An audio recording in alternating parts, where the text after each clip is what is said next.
do'stlar, do'stimiz olib kelgandik. Do'stlarimizni ajoyib stol tayyorlab qo'yishdi. Buni sizlarga ko'rsatamiz. Mana ko'ramiz. Bismillah. O'sha holatda ekan.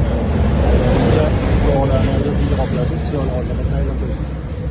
Bu stollarimizni xususiy bog'chasi bor opalar, do'stlar, akalarimiz uchun yoki xususiy maktabdagi do'stlarimiz uchun tavsiya qilamiz. Ranglarni stol holatda qilib, xohlagan sirtda bo'yab berishadi. Bu tomonda stollarimiz 6 kishilik bo'pti. Lavash xonasi bor. Ma'ruzon xonasi bor do'stlarimiz uchun. Chiroyli narsa bor. Qanday o'tirib ko'ramiz. Qo'ygan joylarni qilib chiroyli qo'yishibdi. Qirg'oqlar bilan rezinka qoplab qo'yishgan. Bu tomonda 2 kishilik, 3 kishilik stollarimiz. Fitness klubi borlar, zallari bor do'stlarimiz uchun. Yerasiga suvlar qo'yib, telefonlar qo'yib, biroz damagani, ajoyib chiroyli narsa bo'libdi. Do'stlar, o'z tepadagi ranglarni miraminni qora sveta qilib, yonlarini qora sveta qilib tayyorlab berishlari mumkin.